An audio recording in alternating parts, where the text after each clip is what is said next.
Chéquense nomás el descaro. Mientras tú te partes el lomo, Javier Duarte facturó 20 millones de pesos desde el bote, a costa del erario. Sí, preso, pero cobrando. Y eso sí, ni se emocionen que no sale pronto. Está metido hasta las chanclas con una nueva acusación por desfalco que lo va a dejar guardado un buen rato más. Así mero se las gastan. Y hablando de sacar los trapitos al sol, al PAN veracruzano se le aguó la fiesta. Les cacharon un agujero de 5 millones y mágicamente se robaron la computadora con las pruebas. ¡Qué listillos salieron para la tranza! Pero aguas que a nosotros también nos llevan de corbata, porque Claudia Sheinbaum va contra Shein y va contra Temu con nuevos impuestos. Así que adiós a las gangas. Y para rematar el chisme policiaco, en Cuautla hubo una persecución de película y balazos que destaparon una casa de seguridad. Ahí sí aplicaron la macana, pero la inseguridad sigue calientita. Quédense, porque aquí no nos guardamos nada. Soy Rodrigo Crosa y esto es el Noti Express. ¡Arrancamos! Ganó 20 millones encerrado.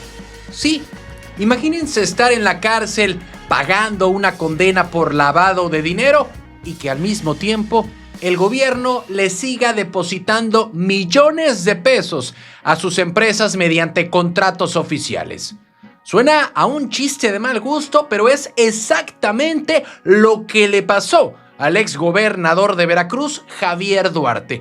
Una investigación reciente acaba de sacar a la luz datos que parecen increíbles. Resulta que mientras el exgobernador de Veracruz ya estaba tras las rejas, durmiendo en el reclusorio norte, sus negocios seguían facturando como si nada.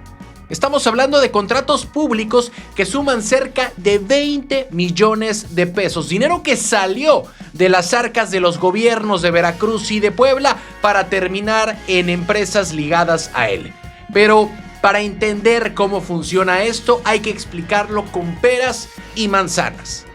Javier Duarte es accionista de un grupo grande llamado Grupo Empresarial Pertenezco. En este consorcio participan casi 60 empresarios y sociedades civiles, incluyendo figuras conocidas del ámbito empresarial. Pues bien, 2 empresas específicas de este grupo fueron las ganadoras de estos contratos millonarios justo en los años en que él ya estaba enfrentando la justicia. Vámonos a los detalles del 2017, año en el que fue detenido en Guatemala y lo extraditaron a México. En ese mismo año, sus empresas ganaron licitaciones por más de 8 millones de pesos. Una constructora del grupo recibió casi 8 millones para dar mantenimiento a caminos en municipios veracruzanos y por otro lado, una editora recibió adjudicaciones directas para publicidad oficial.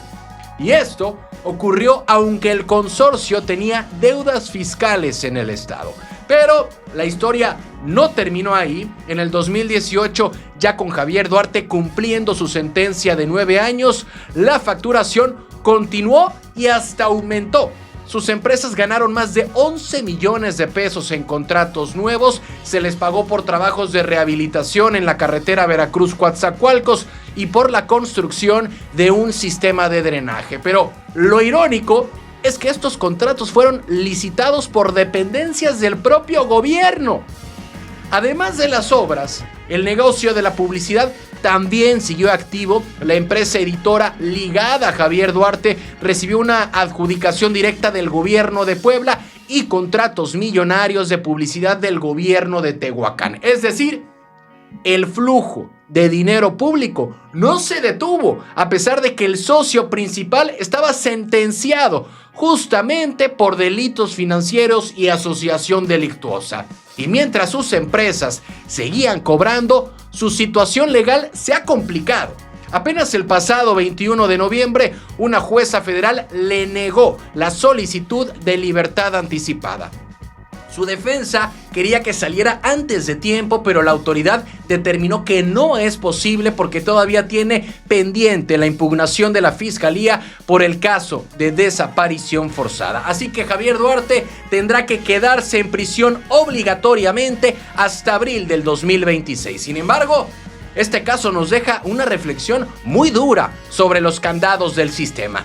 Es difícil entender cómo el gobierno puede castigar a alguien por corrupción con una mano y con la otra seguirle firmando cheques millonarios a sus empresas. ¿Cansados de las mismas noticias de siempre? Con los mismos de siempre. Aquí lo contamos sin rollos, directo y diferente. Dale click a la campanita, suscríbete y entérate de lo que de verdad está pasando en Veracruz y en la política. Noticias locales.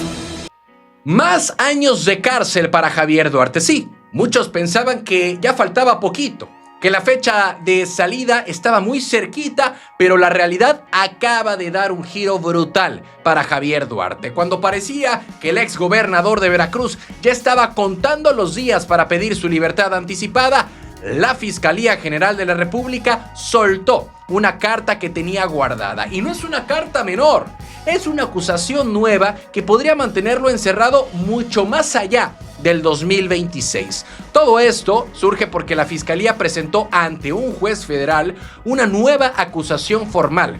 Ya no estamos hablando de lo viejo, de lo que ya se juzgó. Ahora el delito que le quieren imputar es peculado. Según la información que ha trascendido, esto tiene que ver directamente con el desvío de recursos federales que debieron usarse para la salud de los veracruzanos. Pero para que dimensionen el tamaño del problema, los datos de la Auditoría Superior de la Federación que respaldan estas investigaciones hablan de un quebranto histórico. Se mencionan cifras que superan los 62,000 millones de pesos en daños al erario durante su gestión. Y ojo, porque esta acusación específica se centra en cómo el dinero que llegaba de la Federación para programas sanitarios terminó presuntamente en cuentas personales o destinos desconocidos. Aquí hay un detalle legal muy interesante, porque como Duarte fue extraditado desde Guatemala, México no puede acusarlo de lo que quiera. Tiene que pedir permiso al gobierno guatemalteco para agregar nuevos delitos. Pues bien, Guatemala ya dio luz verde. Esto significa que el blindaje que tenía el exmandatario, el exgobernador, se rompió. Y ahora enfrenta un proceso totalmente nuevo. Un proceso distinto al del lavado de dinero y delincuencia organizada por el que ya estaba sentenciado. Ahora, la audiencia para leerle estos nuevos cargos estaba programada para finales de noviembre, pero no se pudo realizar. ¿Cuál fue la razón? Reportaron que Javier Duarte estaba enfermo y no pudo comparecer. Sin embargo, esto es solo una pausa, porque la maquinaria judicial ya está en marcha y la reprogramación es inminente. El plan de la defensa era claro: pedir la libertad anticipada porque Duarte ya cumplió más de la mitad de su condena original. Su meta era salir a más tardar en abril del 2026, pero con esta nueva imputación de la Fiscalía General de la República y la negativa de un juez federal a soltarlo hace unos días, ese plan se está desmoronando. Y esto podría ser solo el comienzo de una nueva etapa legal. Se dice que existen cerca de 100 carpetas de investigación abiertas que podrían irse activando una tras otra, y es una estrategia que básicamente le cierra la puerta de salida cada vez que intenta abrirla. La lección aquí es muy clara: el pasado en Veracruz no se borra ni con el tiempo ni con una sentencia cumplida. Parece que la justicia, aunque a veces tarda y parece que se olvida, todavía tiene cuentas pendientes que cobrarle al exgobernador de Veracruz. Noticias locales. Sheinbaum acabará con Temu y con Shein. Sí, si ustedes son de los que aprovechan las ofertas en aplicaciones para traer ropita o cosas de China, pongan mucha atención, porque lo que se está cocinando en el Senado no es cualquier cosa y les va a pegar directo en el bolsillo, porque acaban de aprobar un paquete de impuestos que, aunque no dice nombres, tiene una dedicatoria muy clara para el modelo de negocio de plataformas como Shein y como Temu. Pero para que no se confundan, Vamos a explicarlo de manera sencilla. La Comisión de Economía del Senado dio luz verde a una serie de aranceles, o sea, impuestos para importar cosas, y no es para uno o dos productos, es una lista de más de 1,400 artículos, y los aumentos son fuertes, van desde un 10 hasta un 50% extra sobre el valor del producto. La intención oficial del gobierno es proteger a la industria mexicana, los fabricantes de ropa, de calzado, de textiles que llevan años quejándose de que no pueden competir contra los chinos. Dicen, y con razón, que es imposible vender una camisa hecha en México cuando llega una de Asia que cuesta 3 veces menos porque allá la mano de obra y los subsidios son muy distintos. Ahora, ¿por qué decimos que esto le pega a las aplicaciones que todo mundo conoce, como Temu y como Shein? Bueno, porque estas plataformas basan su éxito en importar masivamente desde países asiáticos como China, Vietnam o India.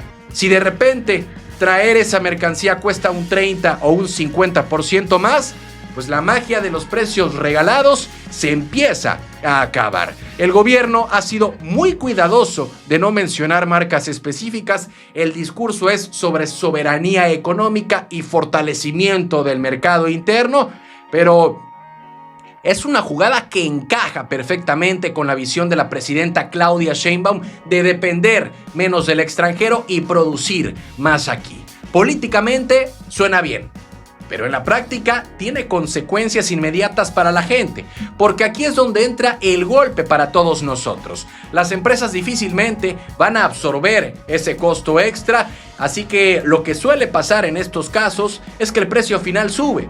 Así que esa blusa o esos zapatos que antes eran una ganga podrían dejar de serlo muy pronto si esta medida entra en vigor tal cual como se plantea para el 2026. Hay quienes dicen que esto podría forzar a estas empresas extranjeras a poner fábricas en México para evitar los impuestos, pero ese sería el escenario ideal, que genere empleos aquí. Pero mientras eso pasa, o si no pasa, el resultado a corto plazo es que comprar barato se va a volver más difícil. Al final del día es una balanza complicada. Por un lado, queremos que los productores mexicanos pues les vaya bien y que no quiebren. Pero por el otro, millones de familias buscan estirar el gasto comprando donde es más económico. Parece que esa opción de ahorro está a punto de recibir un castigo fiscal importante. Noticias locales. Amenazan a Héctor Yunes. Sí, la política en Veracruz se está poniendo color de hormiga. Y no precisamente por los debates en el micrófono. Cuando un diputado tiene que salir a decir que están recibiendo llamadas nocturnas y mensajes extraños en su propia casa, es que algo se rompió en el diálogo democrático. Héctor Yunes Landa acaba de anunciar que lo quieren intimidar. Sí, el diputado de oposición reveló que en los últimos días han pasado cosas muy raras alrededor de su domicilio. Hablamos de personas desconocidas que intentan dejar mensajes durante la noche y llamadas anónimas. No son los canales normales de la política. Esto huele a presión de la vieja escuela para que alguien se quede callado. Según el legislador, el mensaje detrás de estas presiones es simple: que le baje el tono. Asegura que hubo intentos para que ni siquiera subiera a tribuna a hablar. Como no pudieron callar en el Congreso, pues parece que ahora intentan hacerlo metiéndose con su tranquilidad personal, según el diputado Héctor Yunes Landa, que fue directo. Dijo que conoce cómo operan estas cosas y que no le van a meter miedo. Dice que está preparado para asumir las consecuencias y básicamente les está diciendo que si buscaban que se escondiera, lograron todo lo contrario porque ahora lo está haciendo público. Y lo preocupante aquí no es solo el caso de un diputado, es el mensaje que se manda a todo el sistema político, porque la política debe ser debate, deben ser ideas, deben de ser votos. Y cuando cruzamos la línea hacia las amenazas veladas y hacia un acoso nocturno, pues ya no estamos hablando de democracia, estamos hablando de autoritarismo. Y eso es algo que en Veracruz no se debe normalizar. Noticias locales. Balacera y persecución en Cuautla. Sí, lo que empezó como el robo de un coche en Coatzacoalcos terminó destapando algo mucho más grande y peligroso. Parecía una escena de película. Persecución a alta velocidad, policías cerrando calles y criminales intentando esconderse en una casa que al final resultó ser la pieza clave de todo este rompecabezas. Todo inició alrededor de las 2:30 de la tarde. Un automovilista fue asaltado con violencia y le quitaron su vehículo. Hasta ahí, lamentablemente, una historia que escuchamos seguido. Pero esta vez, la policía municipal andaba cerca y ubicó el coche casi de inmediato. Ahí se desató la locura. Los delincuentes, un hombre y una mujer, no se quisieron detener y aceleraron a fondo. La persecución recorrió varias calles de la colonia Teresa Morales, poniendo en alerta a todos los vecinos que veían pasar las patrullas a toda velocidad. La carrera terminó en la calle San Lorenzo. La pareja bajó del auto y corrió para intentar meterse a una vivienda. Pensaron que ahí estarían a salvo, pero los elementos policíacos fueron más rápidos. Los alcanzaron y lograron someterlos antes de que pudieran atrincherarse. Y aquí viene lo interesante, porque esa casa donde intentaron esconderse no era una casa cualquiera. Las autoridades la aseguraron de inmediato porque todo indica que funcionaba como una casa de seguridad o un lugar para desmantelar autos robados. Fue como si el destino llevara a la policía directo a la guarida. El operativo se volvió masivo. Llegó la Guardia Nacional, llegó el Ejército y llegó la Policía Estatal para acordonar toda la zona. Los vecinos reportaron haber escuchado disparos durante la persecución, lo que aumentó la tensión en el barrio. Ahora, la Fiscalía tiene trabajo doble. No solamente procesar a la pareja por el robo del auto con violencia, sino investigar a fondo qué pasaba dentro de esa vivienda. Están esperando a los peritos para revisar cada rincón porque sospechan que ahí pueden encontrar evidencia de muchos otros delitos. A veces, un error de los delincuentes es lo que permite desmantelar sus redes. Y esta vez, la reacción rápida de la policía no solo recuperó un coche, sino que sacó de circulación un punto que probablemente llevaba tiempo operando en las sombras de Coatzacoalcos. Noticias locales. Desfalco millonario en PAN Veracruz. Sí, mientras el PAN en Veracruz se dedica a criticar al gobierno, parece que se les olvidó revisar su propia cartera, porque traen un agujero millonario que ya no pueden ocultar. La dirigencia nacional tuvo que intervenir de urgencia porque las cuentas no salen. Hablamos de millones de pesos en viáticos, transferencias personales y hasta computadoras desaparecidas. El escándalo es tal que desde la Ciudad de México llegó la orden tajante: remover al tesorero estatal Misraim Eligio Castelán. El Comité Ejecutivo Nacional del partido hizo una revisión y lo que encontraron fue un desastre administrativo y financiero. Vámonos a los números, que son fríos. Detectaron un quebranto de más de 5.2 millones de pesos. La gran mayoría de ese dinero, más de 5 millones, está justificado como viáticos, pero no hay comprobantes que lo respalden. Básicamente, el dinero salió, se gastó, pero nadie sabe explicar legalmente en qué.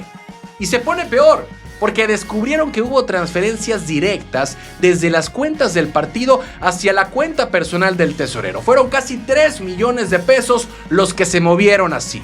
Y aunque comprobó una parte, todavía hay más de 2 millones que siguen en el limbo sin soporte documental.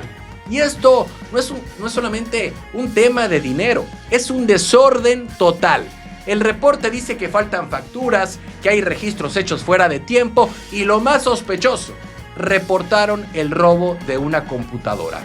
Esa computadora tenía contratos, estados financieros y toda la documentación contable. ¡Qué casualidad! Que justo se pierde la evidencia en este momento. Y todo este relajo le va a costar carísimo al partido. Se calculan multas federales y locales por casi 9 millones de pesos debido a todas estas irregularidades. Es dinero que el partido pierde por no hacer las cosas bien. Esta decisión fue drástica porque ya estamos hablando de una intervención total. La Tesorería Estatal de Veracruz queda intervenida por 6 meses y van a mandar a alguien de la Nacional a poner orden. Además, citaron al tesorero a una audiencia en la capital para que intente explicar lo inexplicable. Dicen que el buen juez por su casa empieza y es muy difícil que el PAN pueda exigir transparencia y rendición de cuentas al gobierno estatal, cuando al interior de su propio partido tienen un desfalco de este tamaño y un desorden que les está costando millones.